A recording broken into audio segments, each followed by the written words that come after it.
Ruth Entrevista de hoje traz para você a história de um médico, de um gestor, mas, sobretudo, a história do menino da Guarita. A Guarita, uma comunidade daqui da cidade de Natal, um menino que até os 14 anos e meio de idade era analfabeto. Este menino, ele se alfabetizou, se tornou médico, se tornou otorrino e mais do que isso. Foi em busca e hoje é um grande case, é um grande caso de sucesso de administração de um hospital público que só atende pelo Sistema Único de Saúde e é uma grande referência em qualidade, em serviço, em atendimento. Eu apresento para você para contar a história de superação, a história de dificuldades, de pedras, mas, sobretudo, a história de conquistas e vitórias do diretor do Hospital Infantil Varela Santiago, Dr. Paulo Xavier. Seja muito bem-vindo ao Ana Ruth Entrevista. É uma alegria recebê-lo aqui. Pois não, eu estou satisfeito. Primeiro, pela amizade que nós temos e a atenção que você tem à minha pessoa e à minha família. Não é hospital público, é hospital filantrópico. Filantrópico. Bem, o grande detalhe é esse aí. Bem observado. É um hospital filantrópico. Doutor Paulo, e antes da gente começar a falar sobre esse hospital filantrópico, eu quero começar a falar sobre a história do menino da Guarita. O menino que perdeu os pais aos 5 anos de idade, já não tinha nem pai nem mãe, porque ambos tinham falecido vítimas de tuberculose. E esse menino, que até bem próximo aos 15 anos, era analfabeto. Conta um pouquinho da história desse menino, doutor Paulo. Realmente, eu perdi meu pai com 2 anos. 2 anos e meio depois, eu perdi minha mãe. Todos dois com tuberculose, pobres, miseráveis em termos de finanças. E eu não senti um choque tão grande porque eu era muito criança. Quando eu perdi meu pai, eu não tenho quase nenhuma lembrança do meu pai e da minha mãe alguma coisa. Fui criado com minha avó analfabeta. Então, o que eu queria era ser jogador de futebol, ser moleque de rua, comandar uma turma que hoje se chama de gangue, para fazer arruaças em Natal, desligar bonde, brigar, jogar, apanhar, bater. E até os 14 anos e 6 meses, a nossa vida era essa, minha e dos meus amigos lá de bairro. Aqui apareceu um cidadão, Francisco Luciano de Oliveira, um sargento fuzileiro naval, que criou uma escola dentro da base naval. Essa escola, a Escola Almirante Ari Parreiras, por sinal, era para ter uma estátua desse cidadão em cada esquina do Rio Grande do Norte. E o professor Luciano criou essa escola. Esses alunos era uma escola militar, praticamente, né? Então, esses alunos viviam dentro, passavam meio-dia dentro dessa escola, tinha direito a assistir filme, tinha direito à refeição lá na base naval. E uma vez nós pulamos o muro da base para assistirmos os filmes. Ali passavam muitos filmes bons na base, para os pracinhas. E depois do filme, nós demos uma surra nos alunos da escola industrial, da escola Ari Parreiras. Por quê? Porque eles também nos indicavam, na época que a gente dizia, eles provocavam, dizia que para a gente assistir o filme tinha que pular o muro da base. E eles não, eles tinham direito a assistir o filme oficialmente. E com isso, o sargento Luciano soube dessa história lá dentro da base mesmo, que estava lá no cinema, e procurou alguém lá do bairro, que dentro desse menino tinha alguém que morava lá pertinho, e esse menino saiu apontando a casa de cada um. Ele saiu, eu dormia numa rede, numa sala, numa casa de taipa, eu via as pessoas pelas frechas das varinhas que sustentavam essas paredes, quem transitava naquela rua. E eu vi umas passadas e vi que era o sargento Luciano. Bateu na nossa porta, minha avó veio, eu fiz que estava dormindo. Ele disse, olha, seu neto bateu nos meninos da escola e domingo às 9 horas tem que estar lá na escola de Parreiras. Quem não for, eu mando a escolta apanhar. Aquilo era um afronte muito grande, a escolta apanhar, todo mundo tinha medo. E eu fui lá para a escola, cheguei lá de 8 horas, ele conversou 1 hora do relacionamento interpessoal, que era importante, era uma comunidade pobre, todo mundo deveria viver em harmonia e não em brigas. E no final perguntou quem gostaria de estudar na escola. Eu levantei a mão. Junho de 1952, eu tinha 14 anos e 6 meses, fui fazer uma prova, fiquei no 2º ano primário da escola. Final de 52, passei para o 3º, meio de 53, passei para o 4º, final de 53, terminei o curso primário. fui fazer o teste para a escola industrial. Lá na escola industrial, uma seleção muito grande, era um verdadeiro vestibular. E aconteceu um fato que é uma das coisas que eu gosto de contar na minha vida. Nós fizemos a prova, eu tinha um grande amigo, Álvaro Paulinho de Araújo, ele faleceu ano passado, foi meu amigo até morrer. E eu fiz a prova junto com ele. Muitas crianças, no dia da chamada dos aprovados, ficamos de um lado lá, aí o professor Serrano, Geraldo Serrano, chamou. Não chamou o meu nome nem o dele. Não citou meu nome nem o dele. Nós caímos no pranto lá. Aí depois ele disse, acabei de chamar os reprovados. Aí aquele momento se transformou numa alegria, né? Claro. Nunca tinha visto falar desse tipo de anúncio de teste ou de concurso. Bem, ficamos na escola industrial, eu estudei na escola industrial de 1954 a 58. Passei 5 anos, fui reprovado um ano. Lá a gente tinha direito a café, almoço e lanche.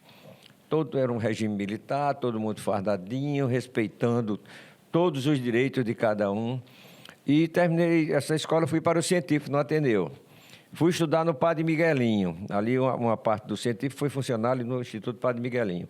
6 meses depois que começaram as aulas, começou a cair o teto. As coisas públicas, né? Começou a cair o teto. O governo ficou faltando perna para saber onde é que ia colocar aqueles alunos. Alugou o Sagrada Família. Quando eu estava na escola industrial, eu vendia tripa na Feira do Alecrim. Porque o senhor vendia tripa? Meus tios negociavam com víscera. Eu ia apanhar ali onde é a Urbana hoje, aquele era o matadouro público, atravessava todo aquele trecho e ia tratar na Avenida 9. Do lado esquerdo da Avenida 9, a vila ainda está lá. Eu ia tratar ali e ia vender na Feira do Alecrim. E passei o ginásio todo fazendo isso. Inclusive, tem histórias interessantes, que eu andava num jumento, garoto. Esse jumento, eu tratava ele a pão de ló. Então, era um jumento bonito. E uma vez, eu fui passando lá no meio desse campo, onde a turma estava jogando futebol, e tinha uma jumenta no cio. Aí esse garoto começou a rixar atrás da jumenta e eu atravessado na carga de cabeça de boi, tripa de boi e tudo. Ele subiu nessa jumenta e me jogou lá fora com carga e tudo. Levei tripa com tudo. Fiquei lameado de tripa, coberto de areia e levei uma vaia comandada por Bob Mota. Bob Mota, que era poeta. Então, Bob Mota jogava bola comigo e juntou o grupo lá e me deu essa vaia. Mas, e durante essa velocidade do jumento, eu, calma, garoto, não tinha calma, garoto. Consumou o fato e tudo bem, botei a carga em cima e fui tratar e vender. Tudo que eu fiz na minha vida foi com amor. Tudo que eu fui... as oportunidades surgiram na minha vida, eu agarrei com força e querendo chegar lá na frente. Nas tripas não foi diferente, eu tratava aquilo com o maior esmero. Como é que o senhor vendia tripa no Alecrim? Qual era o argumento do senhor, naquele momento, desse adolescente, para convencer o consumidor a comprar a tripa do senhor? A limpeza daquele material que eu estava vendendo. Eu mandava cortar, porque a tripa, a parte externa, você vira, aquela parte externa vai ficar interna, se torna interna. E eu mandava dar um corte ali, o cara dava um corte e abria, estava branquinha ali dentro, não tinha resíduo escuro de fezes de animal. E eu vendia com a rapidez maior do mundo. Quando eu fui para o científico, minha avó foi embora para Angra dos Reis. Eu tinha uma tia lá, os filhos dela eram militares, então ela foi para Angra dos Reis. Eu fiquei aqui em Natal sozinho. Foi a época que eu fui estudar no Ateneu. Pedi um emprego no Curtume, agora para carregar couro, lá João Antônio Coutinho da Mota, que era filho do seu João Mota. Seu Joca. Ele perguntou, eu fui pedir um emprego, ele disse, rapaz, tu não quer nada, tu quer jogar futebol, vagabundar? Eu digo, vamos fazer um teste. Aí fiz um teste com esmero, com cuidado, trabalhei no Curtume durante 3 anos. Fazendo científico, né? Fazendo científico. Nesse tempo, eu morava ali no Alecrim, do lado do Mercado do Alecrim, numa vila que estava lá, Vila Fio de Ouro.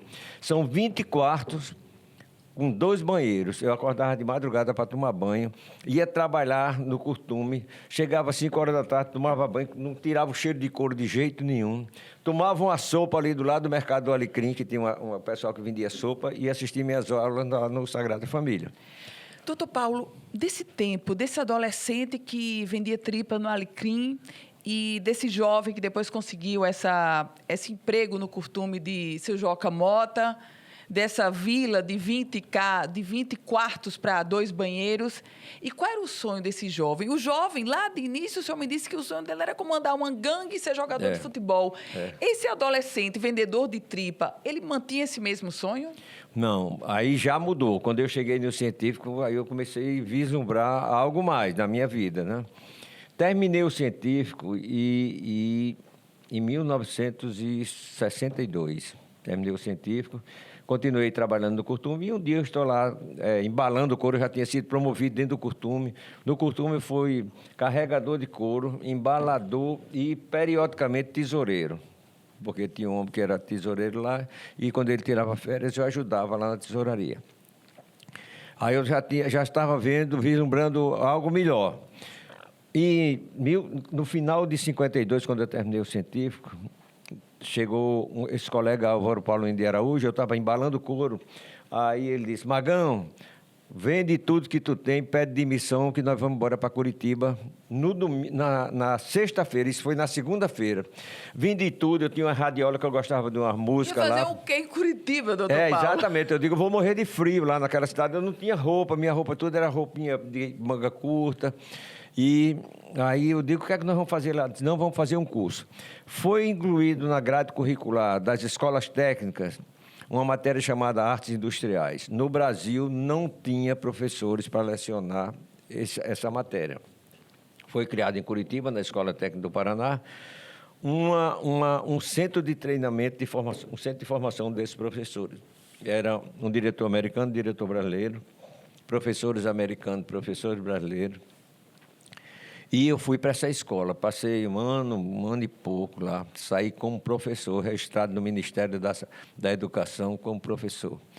Vim para Natal em 1964, na época da Revolução. A Escola Industrial tinha mandado 12 ex-alunos, ela selecionou pelo estado socioeconômico, pelo comportamento, pelo currículo dele dentro daquela escola. E eu fui um desses contemplados, como meu amigo Álvaro Paulinho. Fomos embora para Curitiba, passamos esse tempo lá, voltamos, passamos a ser professor já era escola técnica, ainda era ali na subida do balde, ia mudar ali para Morro Branco. No primeiro mês que eu recebi esse dinheiro, eu ganhava um salário no Curtume, recebi uma ruma de notas, né? Sempre era notas, não era cédula. Eu chorava como uma criança em cima dessas notas, porque eu ganhava um salário, passei a ganhar 15 salários. Enriquei em um ano e pouco, né? Enriquei em um ano e pouco. Em 64, eu digo, agora eu vou fazer medicina.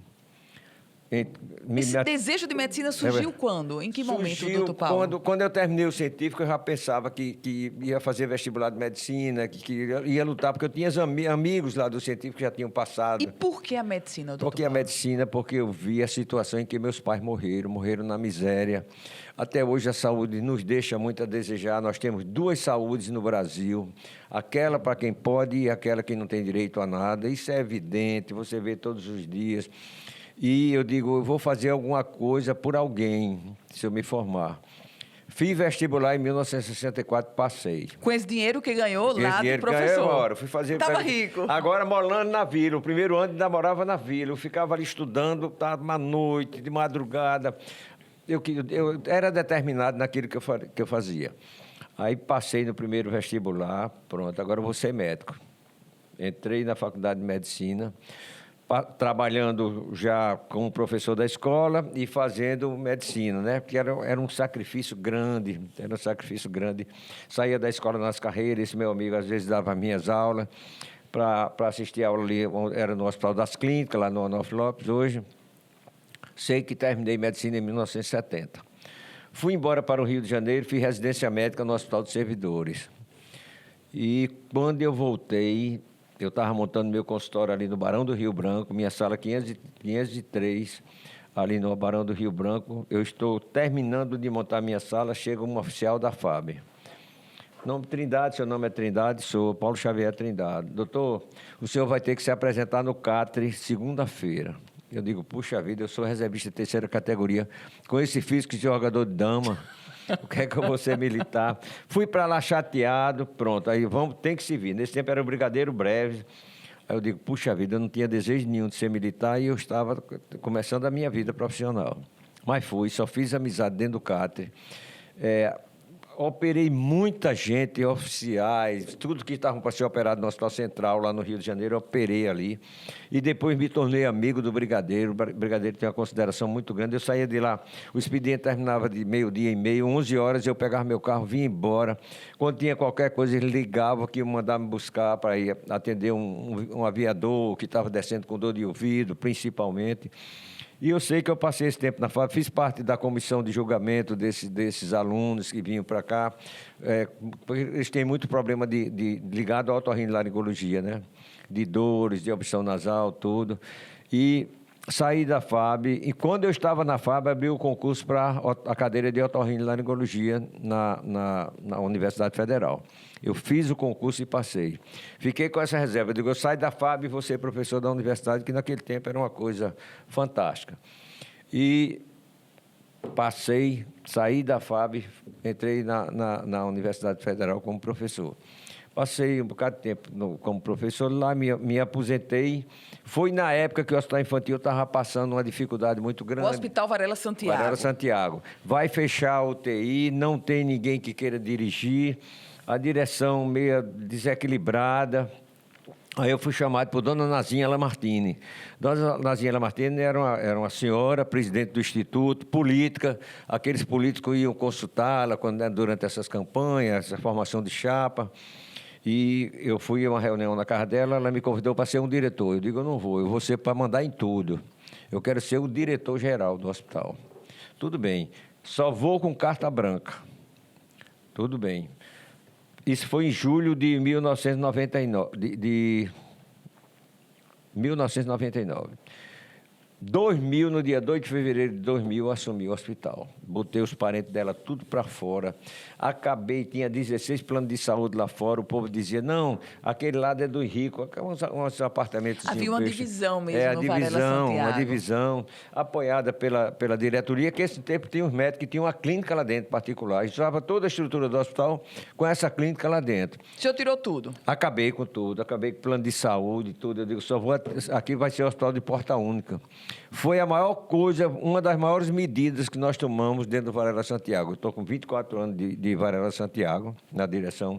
Foi a melhor coisa que nós fizemos. Aí minha mulher dizia, não, eles vão lhe matar agora. Eu digo, deixa matar, não acredito. Doutor Paulo, agora, como manter a gestão e o equilíbrio, inclusive financeiro, de um hospital filantrópico que só atende SUS? Porque tudo que a gente escuta falar sobre o Sistema Único de Saúde é o subfinanciamento. E na hora que o senhor acaba com tudo, a expressão do senhor, e mantém um hospital só com o Sistema Único de Saúde, é ir, aspas, no contrafluxo. É, no contrafluxo. Veja bem.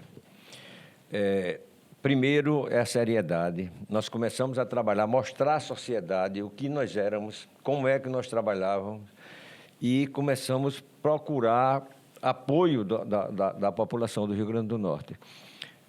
Vou lhe dar só um exemplo desse subpagamento do SUS. Nós temos uma UTI pediátrica e uma UTI neonatal. Nós recebemos da UTI pediátrica uma diária de R$ 810. Na UTI neonatal, nós recebemos de R$ 1.330. A criança que está na UTI neonatal, 90% dela tem problema respiratório. Então, elas tomam uma medicação, um sulfactante, que uma ampola é R$ 1.000. Então, de manhã, aquela criança toma uma ampola que acaba com... Ou seja, já inviabilizou o valor. Já inviabilizou, que ali eu tenho que pagar médico, medicamento, fisioterapeuta, um complexo de coisa muito alto. E na UTI pede, nem se fala, R$ 810. Pronto, não dá. Vamos atrás de parlamentares, pedir emenda provisória.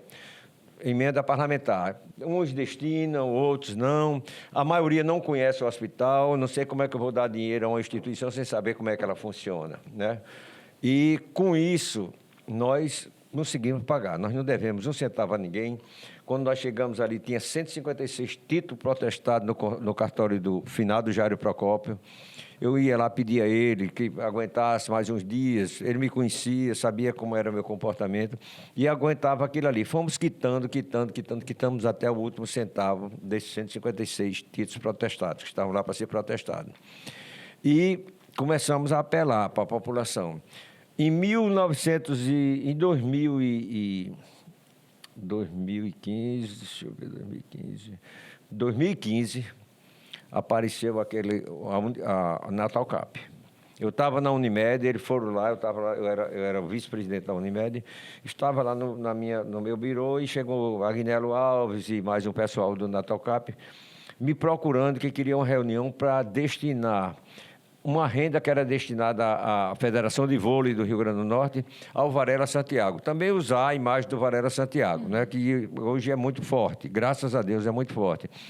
Aí eu disse a ele que ali não era reunião não era lugar para tratar assunto do Varela. Trouxe para o Varela Santiago, fizemos uma reunião e ali começou aquele sorteio. Eles devem ganhar muito dinheiro, mas eles nos repassam religiosamente R$500 mil por mês, em média. R$500 mil por mês, em média. Isso nos ajuda muito, muito a pagarmos folha. Hoje a nossa folha é quase R$2 milhões. Nós temos 520 funcionários com recurso próprio. Desde alguns médicos até o funcionário de nível elementar.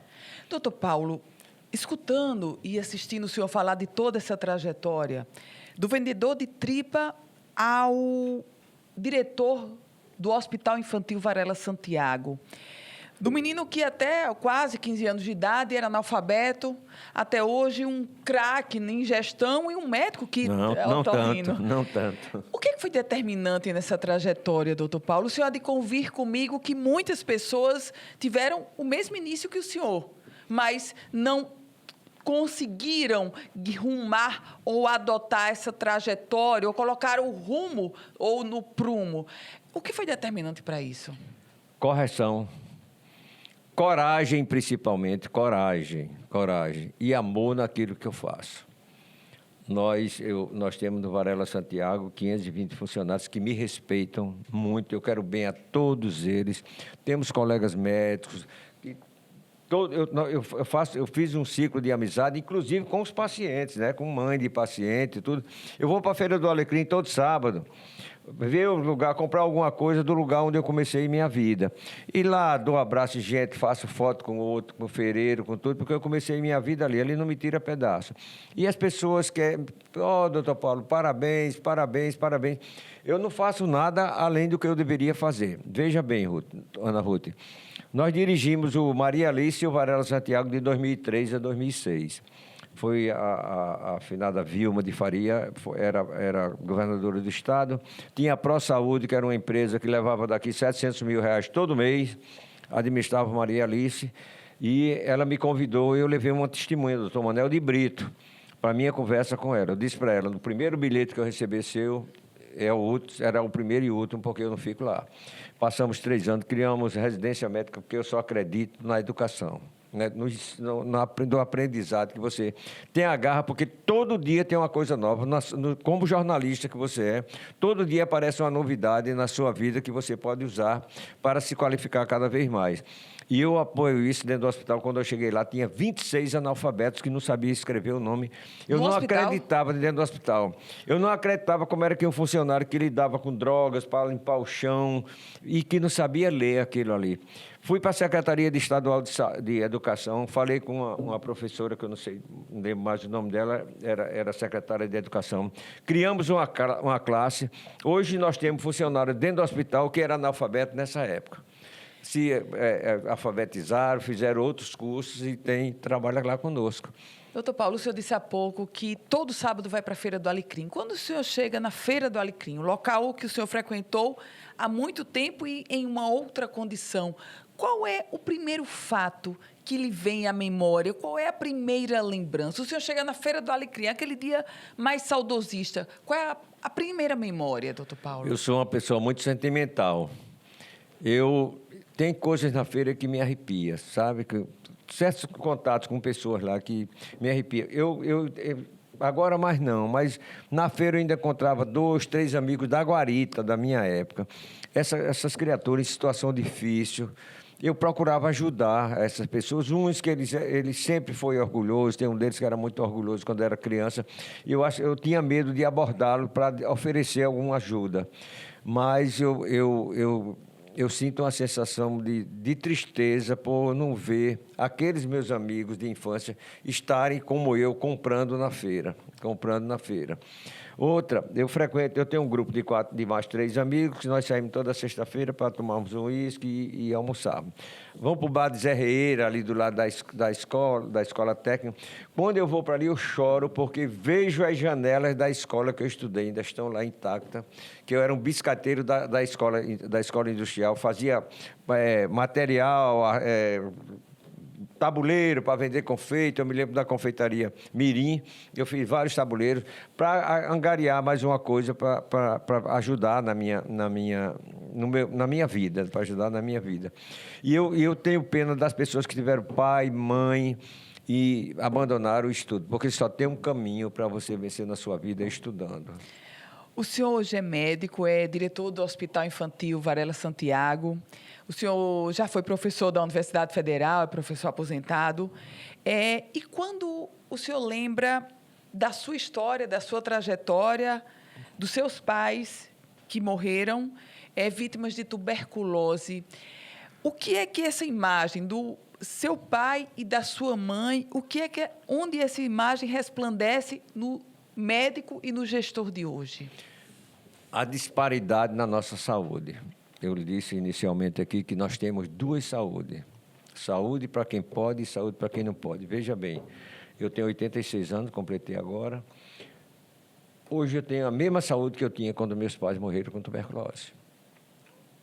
Guardadas as devidas proporções, pequenas melhorias, mas nós temos a mesma saúde que eu assisti à morte dos meus pais, sem direito a nada. Existem hoje muita gente morrendo, criança, porque não tem direito a nada. E eu tenho orgulho daquele hospital. Nós queremos transformar aquele hospital num dos 5 melhores hospitais de pediatria do Brasil. Hoje ele é respeitado em todos os lugares onde eu chego. O Hospital Varela Santiago faz muita coisa. Trata a obesidade sem receber nada por isso. Nós tratamos de fissurados. Não sei se você entrevistou a equipe de fissurados. Sim. Nós vamos começar a tratar fissurados agora a partir do 30º dia de saúde. Isso é muito importante, porque quando você vai fechar aquele lábio leporino, aquela criança, aquilo que está praticamente fechado, vai facilitar a vida tanto do paciente como do profissional que vai tratar.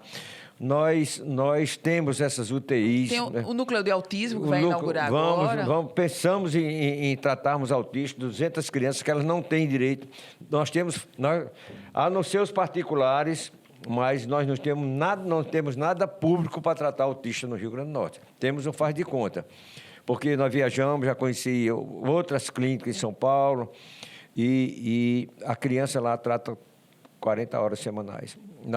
Nossa intenção é tratarmos 20 horas semanais. A mãe vai lá de 7 horas da manhã, vai buscar a criança de meio-dia, outra vai a 1 hora da tarde, vai buscar de 5 horas, a criança tem direito à alimentação, a mãe vai trabalhar ou cuidar da sua casa, e a criança fica lá segurinha com todos os cuidados, porque esse eu acredito que vai ter tratamento. Não, ele vai um psicólogo hoje, um terapeuta ocupacional daqui a 20 dias, um psicoterapeuta a mais 30 dias para frente. Ele não vai. Eu digo para as mães, não vá, que você está perdendo tempo. Está perdendo tempo, porque você pega essas crianças a partir de 3 anos, essas crianças têm um ponto de inteligência, você vai trabalhar em cima daquilo e você tem que começar no início da vida da criança e não na metade. Você tem 2 exemplos aqui, Ângelo e Augusto. Veja bem, se você mostrar um avião C-47 lá da fábrica, do tempo que eu estava na fábrica, estava se acabando esse avião. Ele vai dizer onde é que ele foi fabricado, como é que ele foi usado na Segunda Guerra, ele vai tecer detalhes. Aí você chega para o Augusto e diz, eu quero uma batedeira. Aí ele vai dizer, você usa essa batedeira que tem não sei quantas rotações por minuto, é uma fabricação tal, que já me deu milhões, então vamos atrás dessa batedeira. Essas criaturas, se ela não tivesse tido uma assistência que a mãe deles deu uma assistência e dá até hoje, essas criaturas estariam lelé no meio da rua. Doutor Paulo, algo que... A sua história é uma história de superação, uma história lindíssima, mas algo que chama também muita atenção. O senhor tem 86 anos de idade. 86 anos. E não perde a vitalidade e a força de trabalho. O senhor de concordar comigo que muitas pessoas aos 65 já estão, como costuma se dizer, no fundo de uma rede, descansando. E o senhor, pelo contrário, eu o conheço há muito tempo, o senhor tem muita força de trabalhar e de enfrentar desafios. O que é que lhe move, doutor Paulo? Eu tenho muito medo do Alzheimer. Eu não procuro Alzheimer ficando dentro de casa, na frente de uma televisão ou com um computador na mão. deitado, eu vou para o Parque das Dunas todo dia cedinho, vou exercitar minhas canelas, vou andar 6 quilômetros, eu faço pilates. Então, e tem aquilo ali. Eu saio para trabalhar para o hospital, Ana Ruth, com prazer em ir trabalhar ali. É muito diferente de você trabalhar numa empresa em que você vai sair para a empresa e começa a abrir a boca como se estivesse com sono. Eu tenho a vontade, porque eu tenho projetos para o hospital. E cada projeto daquele me traz uma satisfação muito grande. É como se aquilo fosse meu. Estamos mostrando ao Brasil que é possível, com muito pouco, você fazer muito.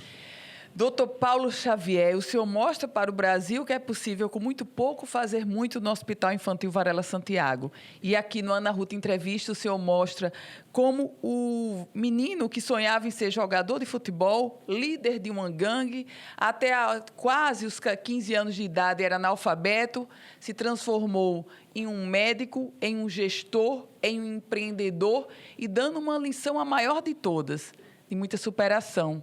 E amor. Que história, e amor. Que história linda, doutor Paulo. Muito obrigada. Foi uma honra recebê-lo aqui. Eu que me sinto orgulhoso de contar a minha história. Meu livro é para estar nas bibliotecas das cidades do interior, das escolas do interior. Muito obrigada. Parabéns pela sua trajetória. Obrigado.